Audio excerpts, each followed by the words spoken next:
오늘은 문해를 위한 문법 필수 지식에 대해서 간단하게 설명하겠습니다. 일단 문법은 총 6개의 단원으로 구성이 되는데요. 주 단원과 그다음 부수 단원. 주 단원에는 의문과 단어와 문장 이렇게 3개의 단원이 있고요. 부수 단원에는 규범, 역사, 담화라고 하는 이 3단원이 존재해서 총 6개의 단원을 구성하고 있습니다. 근데 이제 우리가 문법에서는 이 주 단원을 정확하게 학습해야 이 부수 단원을 확장해서 학습을 할 수 있기 때문에 이 주 단원 3단원을 공부하는 것이 굉장히 중요합니다.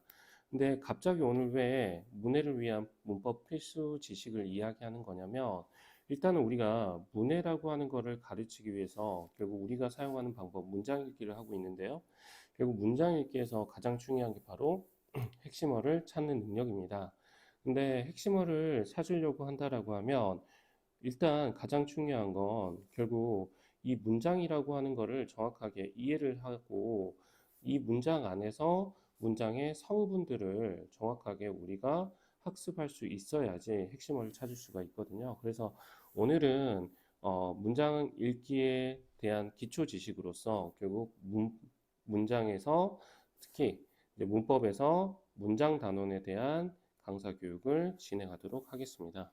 일단은 넘어가 보면 우리가 문장에서는 크게 3개의 중단원을 학습을 하게 됩니다. 첫 번째는 성분을 공부하고요. 그 다음에 문장의 짜임 또는 구조라고 하죠. 짜임 구조를 공부하고 마지막으로 문법 요소를 학습을 하게 됩니다.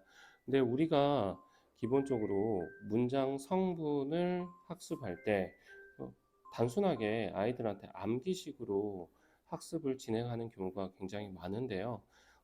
일단은 아이들한테 먼저 전체적인 문장 성분의 틀을 좀 알려주는 게 굉장히 중요합니다. 그래서 문장 성분은 크게 이렇게 주 성분과 그 다음에 부속 성분과 독립 성분 이 3가지로 이루어져 있고, 결국 주 성분이라고 하는 거는 문장에서 생략이 불가능한 성분이라고 생각하시면 되고, 부속 성분 역시 우리가 생략이 불가능한 경우들이 존재하긴 하죠. 이제 부사어에서 대표적으로 이제 필수 부사어라든지 관용어에서 결국 의존명사를 수식하는 관용어 같은 경우에는 관용어 플러스 이제 의존명사의 구조가 됐을 때는 우리가 관용어도 생략이 불가능하긴 하지만, 일반적으로 이제 부속 성분은 생략이 가능한 문장에서 의미적으로 생략이 가능한 성분들을 우속 성분이라고 하고, 독립 성분 같은 경우에는 기본적으로 다른 성분과 관계를 맺지 않기 때문에 독립 성분이라고 한다. 주성분에는 우리가 이렇게 주목, 보서 이렇게 4개의 성분이 있고, 부속 성분 2개, 관용어, 부사어, 독립 성분, 독립어 이렇게 총 7개의 성분으로 구성되어 있다라는 걸 아이들한테 알려주시면 되고요. 그 다음에 이 성분과 함께 이 품사에 대해서도 간단히 이야기해 주시면 좋을 것 같습니다. 왜냐하면 아이들이 성분하고 품사를 굉장히 헷갈려 하거든요. 그래서 품사라고 하는 건 그 단어, 우리가 단어라고 하는 건 최소 자립단위죠. 최소 자립단위인 단어의 고유한 성격을 분류해 놓은 것이 바로 품사다. 그래서 품사는 뭐뭐사로 끝난다. 그다음에 성분이라고 하는 거는 기본적으로 문장의 의미를 구성하는 문장의 구성 요소다라는 것을 분명하게 알려주시고, 이 성분이라고 하는 건 뭐뭐어로 끝난다라고 해서 품사와 성분을 아이들이 헷갈리지 않게 구분하는 이런 것도 간단히 설명해 주시면 좋을 것 같습니다. 그래서 결국에는 이 품사의 성격을 가진 단어가 결국 문장 안으로 들어가게 되면 하나의 성분의 역할을 하게 된다. 이렇게 이야기하셔도 크게 지장은 없습니다.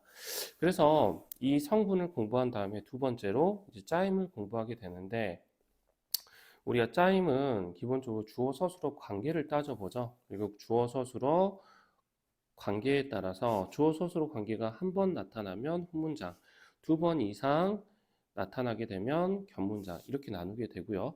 다시 견문장은 우리가 단순히 두 문장이 이어진 문장과, 그리고 이제 절이라고 하는 문법적 단위가 있는데, 이 절이 하나의 성분이 된 문장을 우리가 이제 아는 문장이라고 이렇게 이야기를 합니다. 그래서 이어진 문장에는 크게 대등과 종속이 있고요. 그 다음에 아는 문장에는 이렇게 성분이 된 절의 종류가 총 5가지가 있습니다. 그래서 명사절, 관형절, 부사절, 서술절, 인용절 이렇게 5가지가 있고요. 그러면 다음에 이제 또 공부할 거는 결국 우리가 문법 요소인데, 문법 요소는 결국 문장에서 하는 여러 가지 기능들을 이야기하는 거거든요. 그래서 이 문법 요소라고 하는 건 우리가 문에 특히 뭐 많이 사용되지 않기 때문에 우리가 좀 아이들 문해 교육을 할 때 가르쳐야 될 필수 지식으로는 이 2가지라고 보시면 좋을 것 같습니다. 그래서 오늘은 간단히 문장 성분과 문장의 짜임에 대해서 선생님들께 이야기 한번 해보겠습니다. 먼저 문장 성분 같은 경우에는 우리가 이렇게 문장의 정의부터 이야기를 하죠. 왜 문장의 정의부터 이야기를 하냐? 일단 문장의 정의라든지 뭐 단어의 정의라든지 의문의 정의라든지 이런 문법 단위의 정의는 항상 이 최소와 단위를 붙여서 정리해 주시면 간단하게 정의가 됩니다. 일단 문장의 정의는 최소 완결된 생각의 단위라고 이야기를 할 수가 있는데요. 그 이유는 바로 이 문장 성분들이 모여서 바로 이 문장의 완결된 생각을 구성하기 때문입니다. 그래서 문장 성분을 이해를 하려면 결국 문장의 정의를 꼭 알아야 됩니다. 결국 이 문장이 완결된 생각이기 때문에 결국 완결된 생각을 이루기 위해서 문장 성분이 필요하다는 거 이것들을 아이들한테 꼭 주지시켜 주시면 좋을 것 같습니다. 그리고 이제 문장 성분을 우리가 공부할 때 아이들한테 이렇게 물어보는 것도 참 좋은데요. 어떤 질문을 해보냐면, 아이들아, 우리가 7성분 체계인데 결국 이 7성분, 7가지 성분 중에서 가장 중요한 성분이 뭘까? 이런 것들 한번 물어보시는 것도 굉장히 중요한 질문 중에 하나입니다. 왜 그러냐면 우리가 문장에서 가장 중요한 성분이라고 한다면 서술어인데, 서술어가 왜 중요하냐? 바로 이 문장 구조를 결정하기 때문입니다. 이 문장 구조를 결정한다라고 하는 거는 우리가 어디서 볼 수 있냐면 바로 서술어의 자릿수의 개념에서 볼 수 있습니다.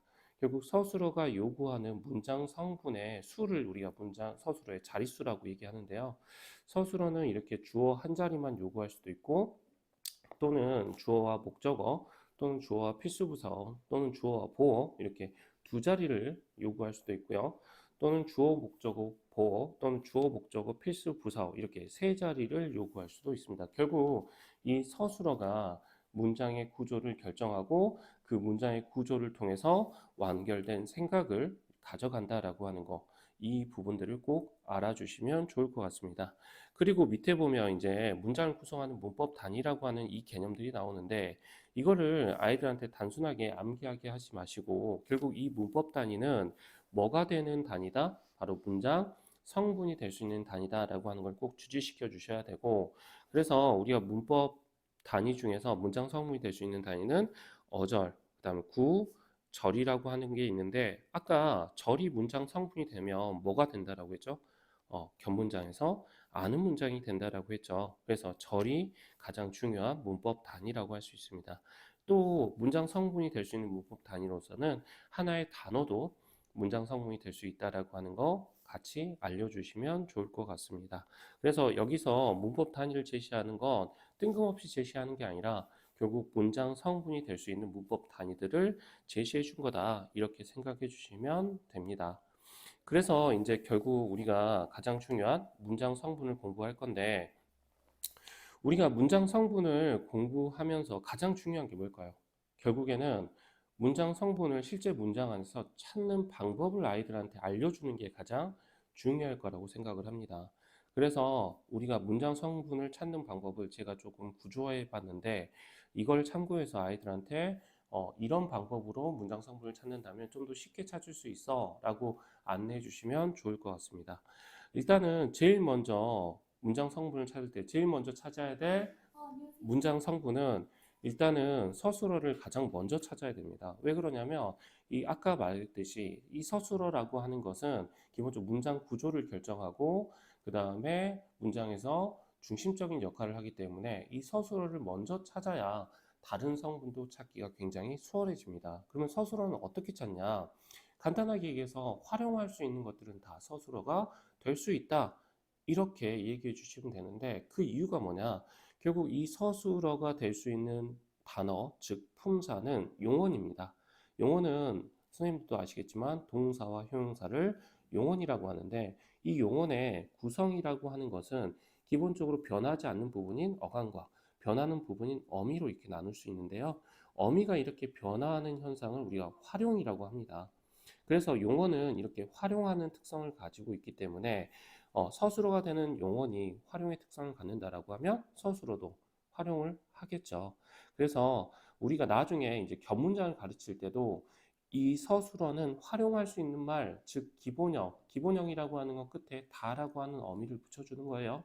그래서 이 다라고 하는 기본형을 끝에 어미로 끝나는 다라고 하는 어미로 끝나는 기본형으로 활용할 수 있는 거는 다 서술어가 될 수 있어. 이렇게 가르치시는 게 나중에 겹문장을 가르치시는데 굉장히 도움이 많이 되실 겁니다.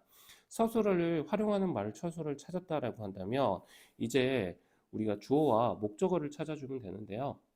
기본적으로 이 주어와 목적어라고 하는 거는 찾는 방법 자체가 우리가 보통 중학교 때 선생님들이 문장 성분을 가르칠 때 주어는 어떻게 형성되냐면 주어는 주격조사 이가 깨서 에서가 붙거나 또는 체언에 조사가 붙거나 또는 생략 조사가 생략되면서 주어가 만들어질 수 있어 이렇게 가르치시는데 이런 방법은 바로 성분을 분석을 할 때 형태적으로 분석을 하는 거거든요. 근데 우리가 형태적으로 분석을 하게 되면 아이들이 굉장히 힘들어질 수 있습니다.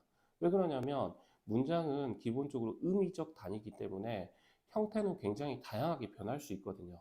특히 주어는 굉장히 생략도 많이 되고 목적어도 역시 마찬가지 생략될 수 있는 성분들이기 때문에 이런 생략될 수 있는 성분들을 단순하게 형태적으로만 찾는다라고 하면 아이들이 문장을 찾는데 문장의 성분을 찾는데 더 어려움을 겪을 수 있습니다. 그래서 문장 성분을 찾을 때 제일 먼저 활용하는 방법이 바로 의미적 분석입니다. 의미적 분석을 항상 먼저 활용하는데 어떻게 의미적 분석을 활용하냐? 아까 먼저 활용할 수 있는 많은 서술어를 찾았죠. 그럼 이 서술어한테 그냥 질문을 던지면 됩니다. 우리가 주어는 주체에 해당하는 말이고 목적어는 대상에 해당하는 말이죠. 그래서 이 서술한테 물어보는 거예요. 야, 누가 그랬어? 뭐가 그랬어? 또는 목적을 찾을 때는 야, 누구를 그런 거야? 또는 무엇을 그런 거야? 이렇게 질문하면 그거에 대한 답이 바로 주어와 목적어가 된다라고 하는 거. 그래서 이렇게 의미적 분석을 먼저 한 후에 기본적으로 만약에 주어가 찾아졌으면 그 주어가 어떻게 형성되는지 체언에 주격조사가 결합돼서 주어가 형성되는지 아니면 보조사가 결합돼서 주어가 형성되는지 아니면 격조사가 생략돼서 또는 보조사가 생략돼서 주어의 역할을 하고 있는지 이런 것들을 형태적 분석을 그 다음에 하는 거죠. 그래서 이런 성분 분석에도 우리가 방법이 있다라는 거 꼭 알아주시면 좋을 것 같고요. 이렇게 주어와 목적어를 의미적 판단에 의해서 찾았죠. 그러면 이제 세 번째 이제 우리가 보조사를 찾아주면 되는데요. 우리가 보조사라고 하는 거는 철저하게 그냥 형태적 분석을 하면 됩니다. 그래서 보조사가 아니라 보호를 찾아야겠죠. 보호를 찾을 때 우리가 보호는 철저하게 의미적 분석이 아니라 형태적 분석을 해주면 되는데요. 왜 그러냐면 우리가 이 보호라고 하는 거는 서술어의 의미를 보충하는 말이거든요. 그런데 이 서술의 의미를 보충한다라고 하는 의미가 이 부사어와 굉장히 유사하기 때문에 의미적으로는 절대 부사어와 보어가 판별될 수가 없습니다. 그래서 이 보호는 항상 형태적 분석을 하는 건데 아이들한테 되다 아니다라고 하는 서술어가 나오면 꼭 조심해라. 왜? 그 앞에 이 가가 붙는 말은 주어가 아니라 보호이다 이렇게 알려주셔야 되고요. 이렇게 보호는 형태적 분석을 통해서 찾는 것이 가장 맞는 방법이라고 생각하시면 되고요. 마지막으로 이제 네 번째 이제 부사어와 또는 관형어 찾는 건데요. 이 부사어 관형어 찾는 거는 굉장히 쉽습니다. 왜 굉장히 쉽냐면 우리가 앞에서 이미 다 이제 필수 성분인 서술어도 찾았고 주어도 찾았고 목적어도 찾았고 보어도 찾았다라고 하면 그 나머지 성분이 바로 부사어와 관형어가 될 것이기 때문에 이 부사어와 관형어는 간단하게 주로 영어를 서술어를 꾸며주는 말은 부사어가 되는 거고 체어를 꾸며주는 말은 관형어다 이렇게 간단하게 가르쳐 주시면 좋고 우리 앞에서 필수성분 다 찾으면 부사와 관형은 찾기가 굉장히 쉬워진다는 것도 참고로 알아주시면 좋을 것 같습니다. 그래서 이렇게 아이들이 문장 성분을 분석할 때 꼭 이 순서와 매뉴얼을 지켜주시면 좀 더 쉽게 수월하게 문장 성분을 찾을 수가 있습니다. 먼저 서술을 찾고 그 다음 서술을 활용할 수 있는 말을 찾아야 돼. 그런 다음에 의미적으로 누가 무엇이 해당하는 말은 주어고 그 다음에 누구를 무엇에 해당하는 말은 목적어이니까 그것을 서술어한테 물어봐. 그런 다음에 우리가 혹시라도 서술어에 되다 아니다가 나왔으면 그 앞에 이가가 붙는 말은 뭐야? 이제 필수 성분 다 찾았으면 나머지 성분들은 어떤 말을 수식하는지를 보면 돼. 뒤에 있는 서술어, 즉 용어를 꾸며주는 말이면 우리가 부사어가 되는 거고, 체언, 명사, 대명사, 수사를 꾸며주는 말이면 이건 관형어가 되는 거야. 이렇게 순서대로 알려주시면 되고, 특히 이제 독립어 남았는데 이 독립어는 굳이 분석할 필요가 없겠죠. 왜 그러냐면 다른 성분과 관계하지 않기 때문이에요. 그래서 실제로 한번 이거를 해보면 여기서 해보면 항상 서술을 먼저 찾아야 된다라고 했죠. 한다라고 하는 하다의 기본형으로 활용할 수가 있죠.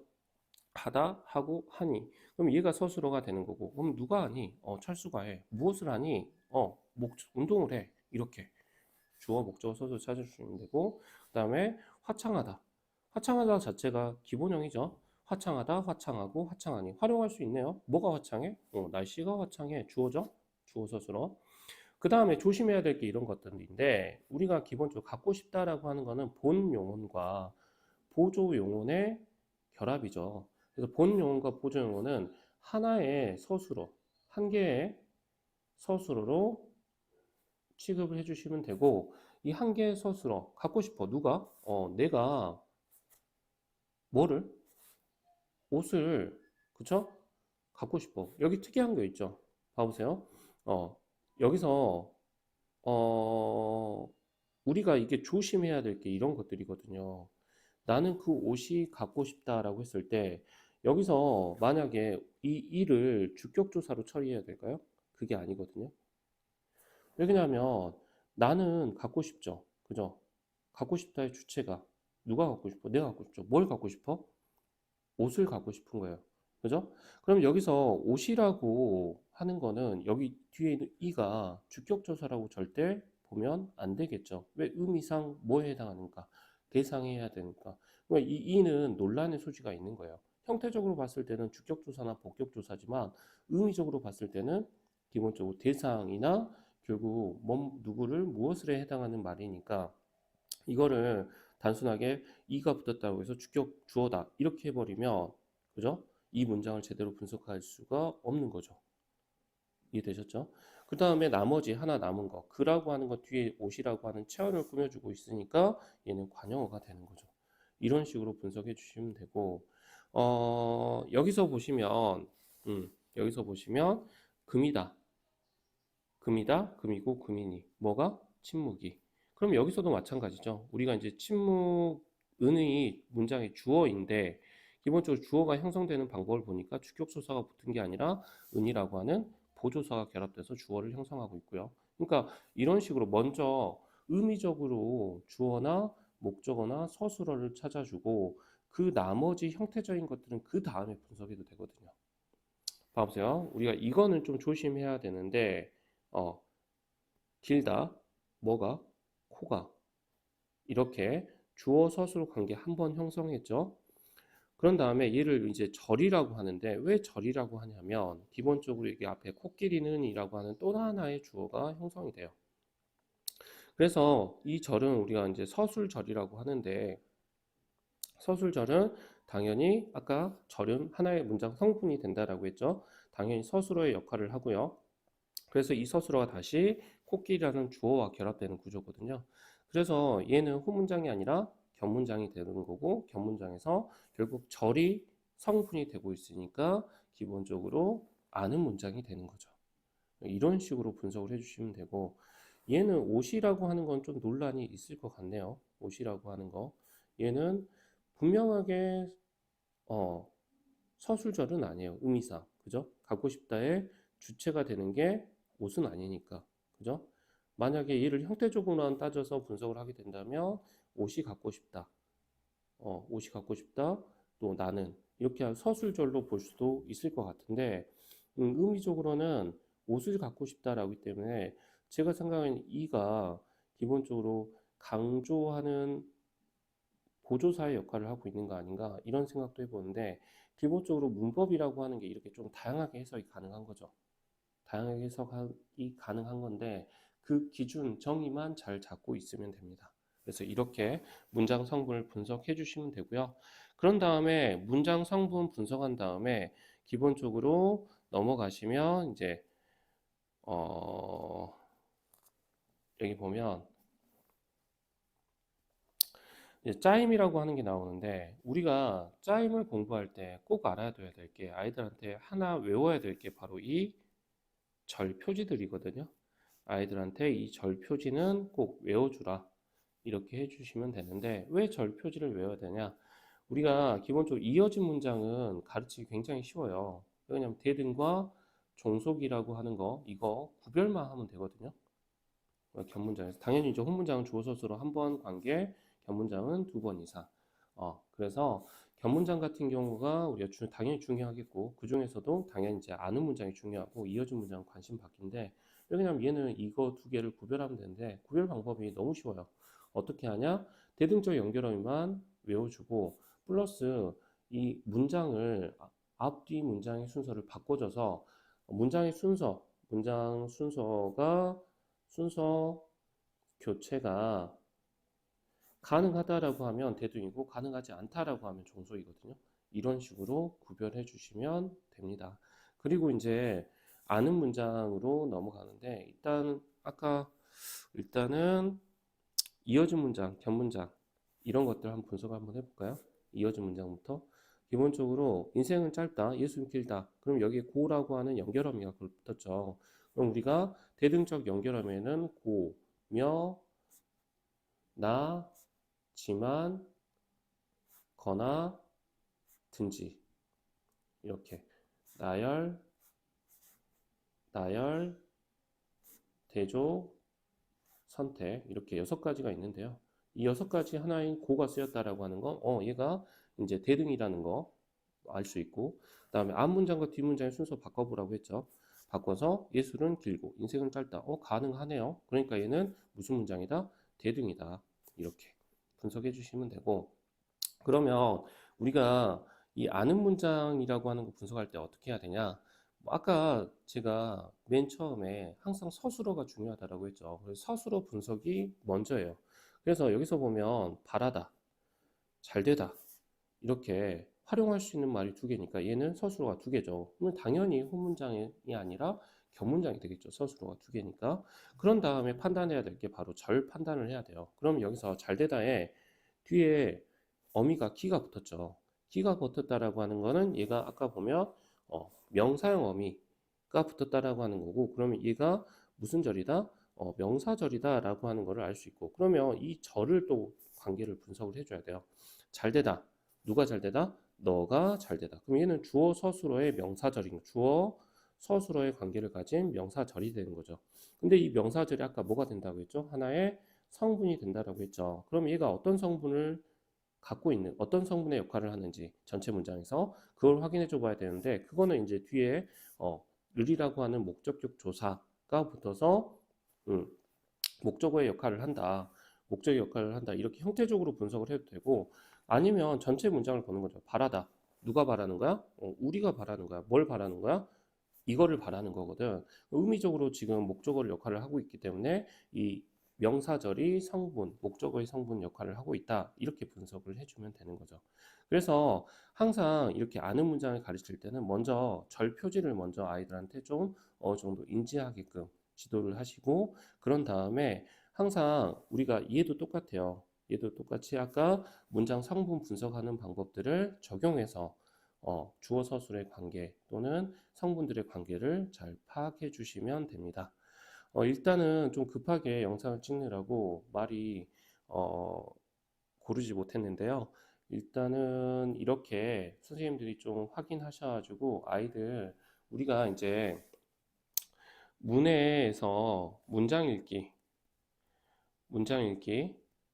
항상 이거의 기본의 핵심어죠. 이 핵심어를 파악하는 데 있어서 우리가 성분이라고 하는 것을 꼭 알아야 돼요. 그래서 지금 교재 1권에서 하고 있는 활동들이 바로 이 성분들을 문장에서 파악하는 활동들이거든요. 왜 그러냐면 성분을 알아야 핵심어를 파악할 수 있으니까요. 그래서 주어가 뭐 핵심어가 될 수도 있고 목적어가 핵심어가 될 수도 있고 필수부사어 또는 서술어 이런 것들이 핵심어가 될 수 있는데 결국 선생님들이 문장에서 이런 성분들을 정확하게 찾을 수 있어야지 이 핵심어도 정확하게 찾을 수가 있겠죠. 그래서 아이들 처음에 문해 기초 교육에 이런 문장의 문법 지식들을 활용한다면 좀 더 수월하게 아이들을 교육할 수 있을 겁니다. 오늘 교육은 여기까지 마치고요. 어, 다음 시간에는 이제 그 레벨별로 그 지문들을 실제로 분석을 해보면서 같이 연구해보는 시간을 갖도록 하겠습니다. 감사합니다.